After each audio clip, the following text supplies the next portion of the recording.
This is Caesar de Bello Gallico IV, chapter 28. When we last left the Romans, they had won, somehow, a great victory against the Britons, and they had made a successful landing, well, more or less successful landing, on the shore of Britannia.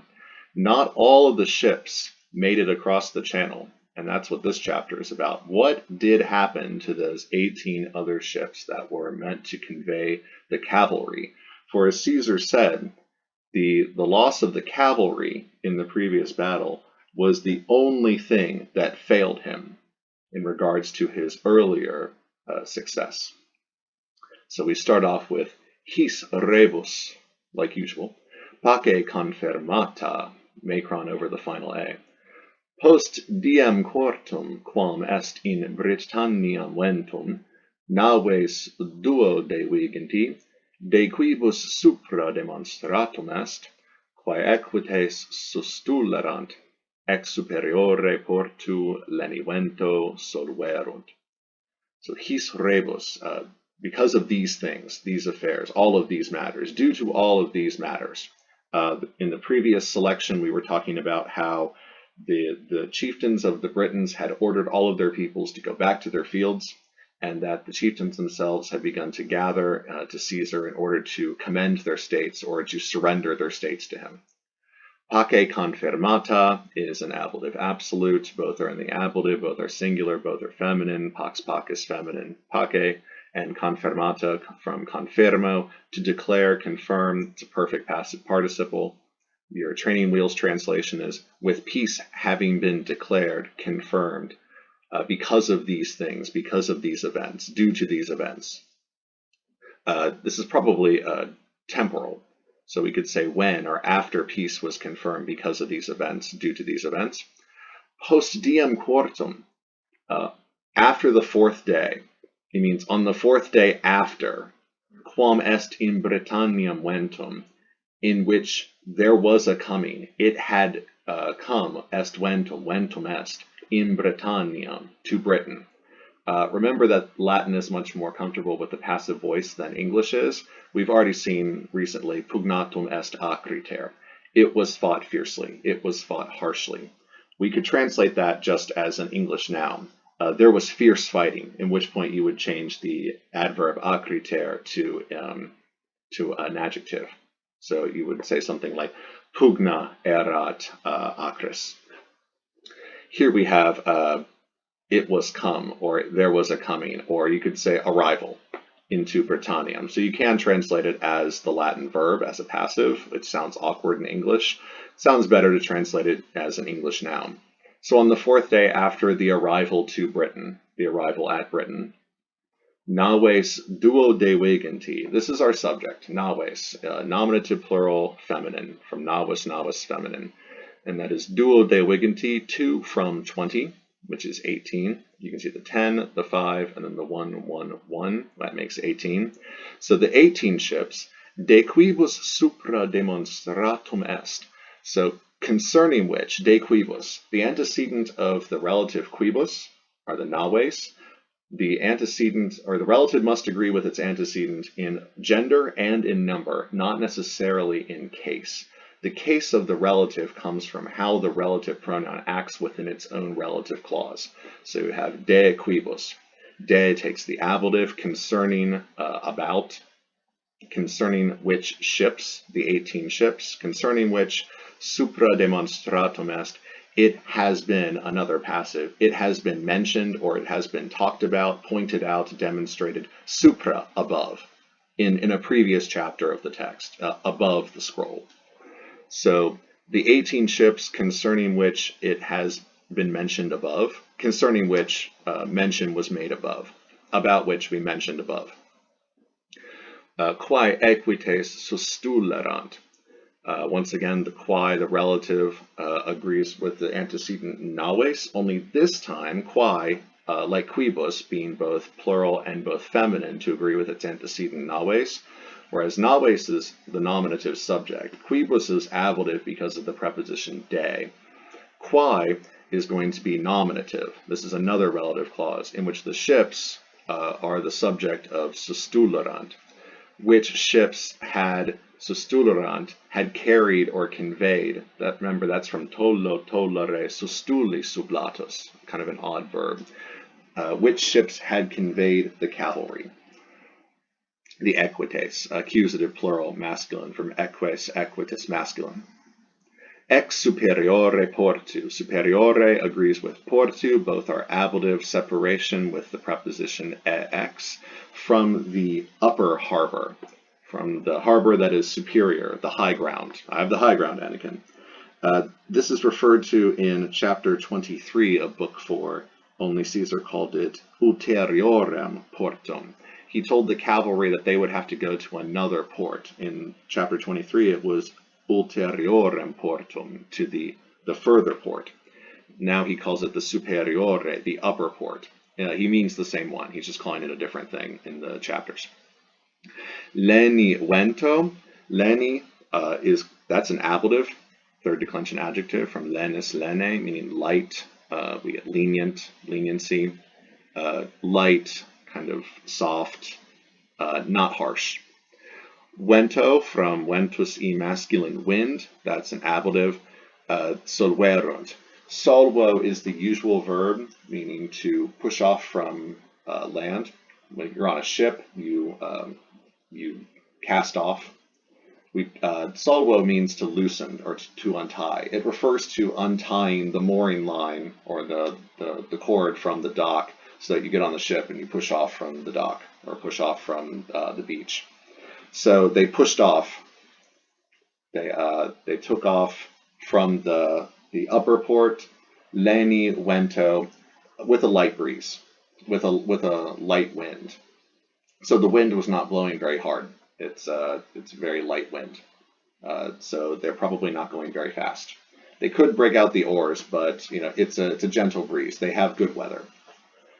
Quae cum adpropinquarent Britanniae, et ex castris viderentur, tanta tempestas subito coorta est, ut nulla earum cursum tenere posset, sed aliae eodem unde erant perfectae referentur, aliae ad inferiorem partem insulae, quaes propius solis ocassum, magnus suo cum periculo deicerentur. And I'll pause there at the semicolon. Classic Caesar sentence. Quae, once again, this is referring back to the naves. He just doesn't want to say naves again. Otherwise, this passage would be filled with the word naves in its various forms. So you're going to see a lot of quaes. This quae refers to the antecedent naves, so it stands in, that's what a pronoun does, stands in for a noun, stands in for naves. Once again, it's the important or the emphatic word because it's referring back to an antecedent from the previous sentence. That's why it stands outside the cum clause. So we're going to translate cum first in English. This is probably cum temporal, but of course you should try all three. When, since, although. Temporal, causal, concessive. So when, temporal, adpropinquarent, that's the imperfect subjunctive of adpropinquo, which means to approach to. Adpropinquo can take either ad plus the accusative of motion or a dative, and here it's taking a dative, Britanniae. So that's sort of a dative of motion towards or dative of direction. Yes, there is such a thing as a dative of direction. You just don't see it very often. It's more common in poetry. It is used here with adpropinquo, though. So when the quae, when the ships, the naves, so when the ships were approaching Britanniae, the imperfect subjunctive here is going to show either a contemporaneous or subsequent action, probably contemporaneous, given that we know sort of the narrative. We're talking about ships, what they did in the past. He's kind of informing us what happened while the battle was going on in the previous chapters. So when they were adpropinquarent, when they were on the approach to Britain, when they were getting close to the island, they drew prope closer. Et ex castris viderentur, and viderentur, they were being seen. They were seen ex castris, from the camp, meaning from the Roman camp. They were within sight of the Roman camp. It's probably actually a better way to translate it. Within sight of the Roman camp. Something like in Latin would be in castrorum conspectu, within the sight of the camp. You can translate it literally, so with the ships being seen from the camp. That is a cum temporal clause showing a contemporaneous action, what was going on at the time that the main clause was going on, and the main clause is coming up. It's the tanta tempestas, subito coorta est, and that's why we have coorta est in the indicative. This is the main clause. Main verb is in the indicative. Tanta tempestas. Of course, if you have a tantus aum, or a tam, or a tot, or an ita, or a sic, any of those, so great, so much, talis, such a kind, such a quality, in such a way, words, those adverbs or adjectives, that's a tip-off that you're probably going to have a result clause, an ekbatic clause, a clause that shows consequence, result.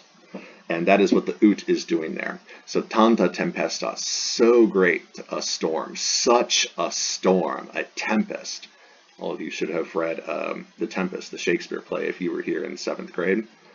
Tanta tempestas. Remember, tempestas, it's a tas tatis feminine. All tas tatis third declensions are feminine, so that's why we have tanta being feminine as well.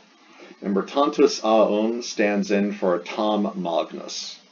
So great. You don't see Tom Magnus anywhere. You do see tantus aum. So great a storm, such a storm, subito, suddenly, all of a sudden, without warning. It's an adverb. Coorta est. We have it rose up, and it rose up cum, con. That's what the prefix is doing there, with some force. It rose up suddenly, with some force, all of a sudden, subito, and it is a deponent verb. So coortior, to rise up. It came out of nowhere, just suddenly out of the blue, such a storm arose. Ut, with the result that the tanta screams out for, well, how big was the storm? How great was that storm? Well, the storm was tanta, it was so great, with the result that nulla earum, and we should be followed by the subjunctive. And because our main verb is coorta est, it's perfect and it's deponent, so looks passive, translate as active. It's perfect tense, so we are in secondary sequence. This explains why adpropinquarent and viderentur are imperfect subjunctives, because they are contemporaneous, happening at the same time as the storm arose.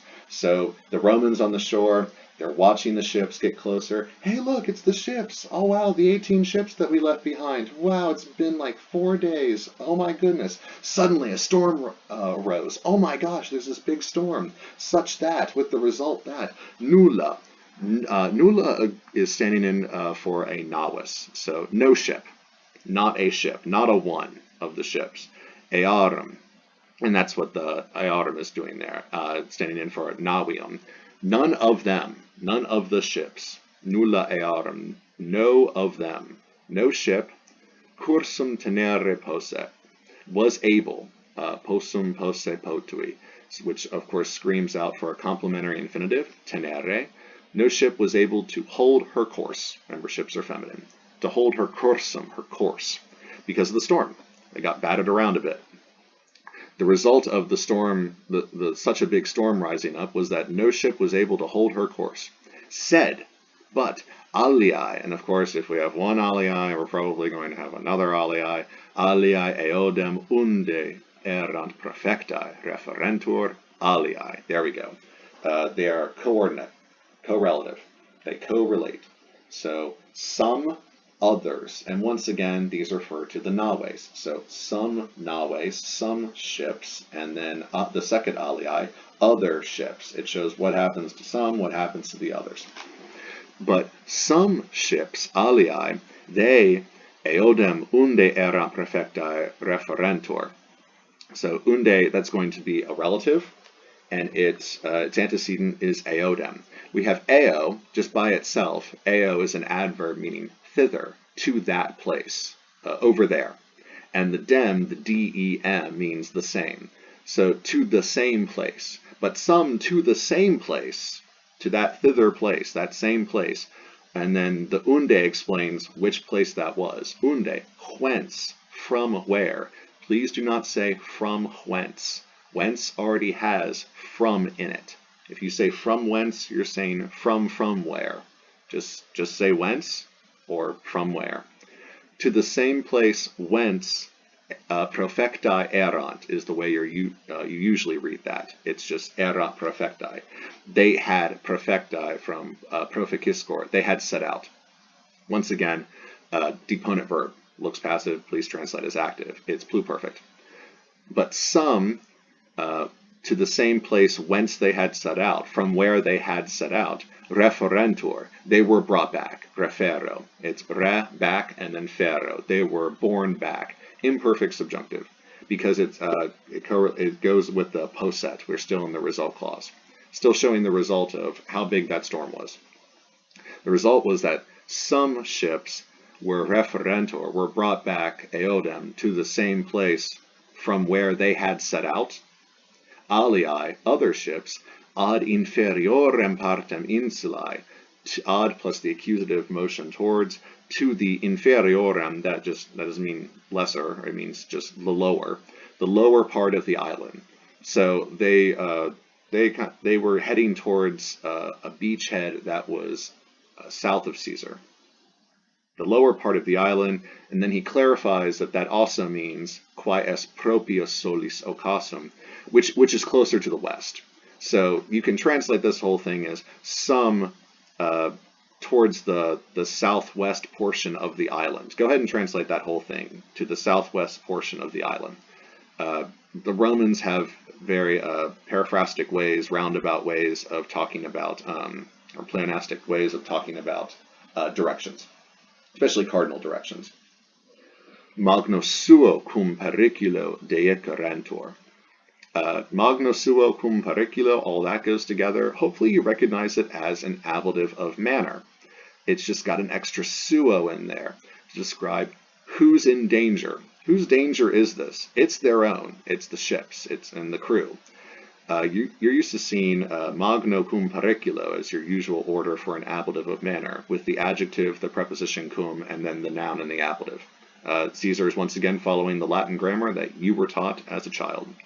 Smaller child, correction.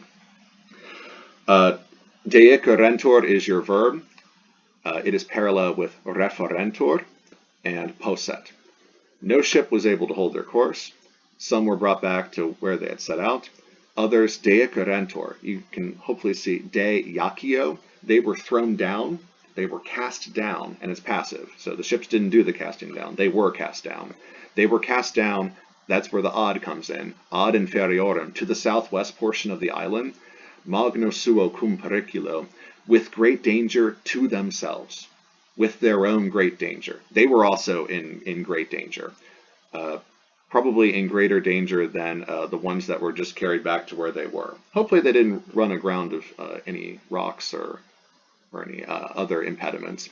But we're going to continue to talk about what happened to these alii naves, these other ships that were sent down. They were cast down, or they were thrown down to the southwest portion of the island by this tanta tempestas. And once again, quae. Quae here is agreeing with the naves. Once again, so we're talking about these ships, but in particular we're talking about these alii, other ships. What happened to these ships that were thrown down to the southwest portion of the island? Quae tamen ancoris iactis cum fluctibus complerentur, necessario adversa nocte in altum provectae continentem petierunt. So tamen, post-positive, yet nevertheless. It's probably best to translate this one as however. However, quae is referring to the naves, so you can just go ahead and fill in the naves again. However, the ships, these ships, we're talking in particular about these other ones, ancoris iactis is an ablative absolute. When the anchor, it's temporal. Your translation is with the anchors having been thrown, with the anchors cast overboard, with anchors dropped. Temporally, you can say, however, when these ships dropped their anchors, with their anchors iactis thrown overboard, dropped, so they dropped their anchors, hoping hopefully to sort of ground themselves in the storm. It was actually a bad idea, from what I gather from my relatives who live in Florida and spend a lot of time on the water in boats. Yeah, they'd say if you're in a, it depends on the size of the craft. You wouldn't want to do this during a storm. You wouldn't want to drop anchor like this, especially if you're in a smaller craft, because there's a chance that you could complerentur cum fluctibus. You could be filled up with the waves, with the water. So they drop their anchors to ground themselves in the storm, and the waves getting bigger and bigger in the storm, battering against the ship, they're going over the side of the ship, and the ships are taking on water. So it becomes necessario, due to necessity. That's an adverb. They have to weigh anchors. They have to pull the anchors out of the water so that they can ride out the storm. And that probably wasn't pleasant, but better than taking on water. The cum here, it may look deceptive to have cum plus an ablative. You might think that that is the preposition. This is actually the conjunction when. It's just way, way, way down the way because he wanted to get the relative quae out of the way, the postpositive tamen out of the way, the ablative absolute anqueris iactis out of the way, and then we can start what happened next. So, however, after they dropped anchor and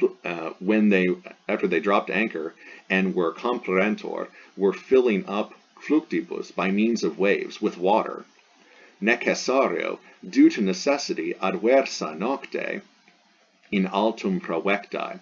Provectae is a perfect passive participle from provejo, meaning they are conveyed forth, they're carried out.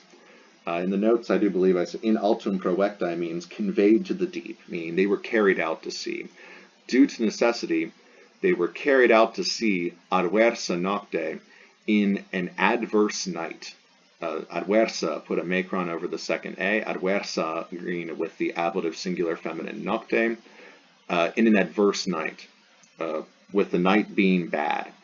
You could say in bad weather, in a night of bad weather. Due to necessity, they were carried out to sea in a night of bad weather, and continentum petierunt. Petierunt is a syncopated form of petiverunt. So if that looked odd to you, good job, you saw it. Petiverunt, third plural, perfect active indicative. They sought, or they made for the continentum. That's the accusative direct object. They made for the continent, so they made for Europe proper. Due to necessity, when having been carried out to sea in a night of bad weather, they then sought the continent. They then made for the continent. So they were carried out towards the lower part of the island, and then they were hoping to ride out the storm, so they dropped anchor, they began to take on water, and then they brought the anchors back in, and they rode out the storm, and then afterwards went back to the continent. They went back to Gaul proper.